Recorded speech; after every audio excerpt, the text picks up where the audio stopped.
दोस्तों नमस्कार, मैं हूं आदर्श कुमार। आज बात होगी देश के एक जरूरी मुद्दे पर। यह मुद्दा देश में सुर्खियों में होना चाहिए, लेकिन बिकाऊ मीडिया इसे दिखाने से बच रहा है। दोस्तों अभी हाल ही में एक रिपोर्ट आई कि भारत की जनसंख्या करीब 1 अरब 40 करोड़ है, लेकिन इनमें से 1 अरब लोगों के पास खर्च करने के लिए पैसे नहीं हैं। जी हाँ दोस्तों, आपने सही सुना। शायद ये खबर आपको चौंका सकती है, लेकिन ये हकीकत है।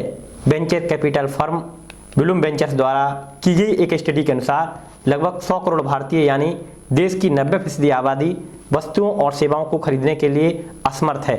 भारत की 90% आबादी किसी तरह अपने मासिक खर्च पूरे कर रही है और उतने में ही उनकी आमदनी खत्म होती जा रही है। भारत की आबादी के शीर्ष 10% लोग ही वस्तुओं और सेवाओं का उपयोग करने में समर्थ हैं। ब्लूम वेंचर्स की वार्षिक रिपोर्ट 2025 में बताया गया है कि एशिया की तीसरी सबसे बड़ी अर्थव्यवस्था में यह उपभोक्ता वर्ग आकार में विस्तार नहीं कर रहा है, बल्कि अमीर बन रहा है, जिसका अर्थ है अमीर और अमीर हो रहा है, जबकि कुल मिलाकर अमीर व्यक्तियों की संख्या स्थिर बनी हुई है। रिपोर्ट में यह भी सामने आया है कि हाल ही में उपभोग करने में और भी गिरावट आई है, जो न केवल खरीदने की शक्ति में गिरावट के कारण है, बल्कि वित्तीय बचत में भारी गिरावट और बड़े पैमाने पर कर्ज में बढ़ोतरी भी कारण है। इसके अलावा देश में 30 करोड़ लोग ऐसे हैं जिन्हें इमर्जिंग या आकांक्षी कहा जा सकता है, लेकिन वे खर्च करने के लिए तैयार नहीं हैं, क्योंकि उन्होंने अभी खर्च करने की शुरुआत की है।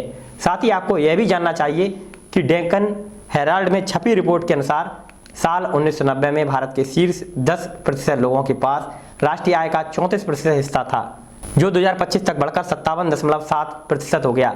इसके विपरीत बात की जाए तो निचले 50% लोगों को राष्ट्रीय आय में हिस्सेदारी इसी अवधि में 22.2% से घटकर 15% रह गई है। भारत की प्रभावशाली खपत वृद्धि के बावजूद रिपोर्ट में यह भी कहा गया है कि यह अभी भी चीन से कम 13 साल पीछे है। 2023 में भारत की प्रति व्यक्ति खपत $1493 थी, जो 2010 में चीन के $1597 से काफ़ी कम है। गौरतलब है कि भारत का मध्यम वर्ग उपभोक्ता मांग कर रहा है और वह मुख्य स्रोत भी रहा है, लेकिन इकट्ठा किए गए डेटा की माने तो वेतन के कमोबेश एक जैसे बने रहने के कारण इस मध्य वर्ग की हालत खराब हो रही है। वित्तीय बोझ ने मध्य वर्ग की बचत को खत्म कर दिया है। आरबीआई ने भी लगातार इस बात को कहा है कि भारतीय परिवारों की कुल वित्तीय बचत 50 सालों के न्यूनतम स्तर पर पहुंच रही है। इन हालात से पता चलता है कि मध्यम वर्ग के घरेलू खर्च से जुड़े उत्पादों और सेवाओं को आने वाले सालों में मुश्किल का सामना करना पड़ सकता है। इन आंकड़ों के बाद शायद आपको यह आंकड़े चौंका रहे होंगे और शायद आपके दिमाग में सवाल आ रहा होगा कि विकसित हो रहे भारत के नारे के बीच 90% भारतीयों के पास खर्च करने के लिए पैसे नहीं हैं, तो हम किस मामले में विश्वगुरु बन रहे हैं? कहीं विकसित और विश्वगुरु बनने की बात खोखले सपने तो नहीं है, और सपने दिखाने में हमारे नेता अपना गिरेबान क्यों नहीं झांकते? आप इस मामले में कुछ इस प्रकार भी समझ सकते हैं कि इंडिया के अंदर 3 इंडिया बन रहे हैं। पहला इंडिया, पहले वाले हिस्से को हम इंडिया फर्स्ट मानकर चलते हैं, जिसमें सिर्फ 10% यानी लगभग 14 करोड़ लोग आते हैं। यह हिस्सा देश में 2/3 या 66% खर्च करने के लिए जिम्मेदार है। इंडिया 2 में 20% यानी लगभग 30 करोड़ आबादी आती है। इन लोगों को उभरते या आकांक्षी कंज्यूमर कैटेगरी में रखा गया है। इन व्यक्तियों ने हाल ही में ज़्यादा खर्च करना शुरू किया है, लेकिन वो अपने खर्चों को लेकर सतर्क रहते हैं।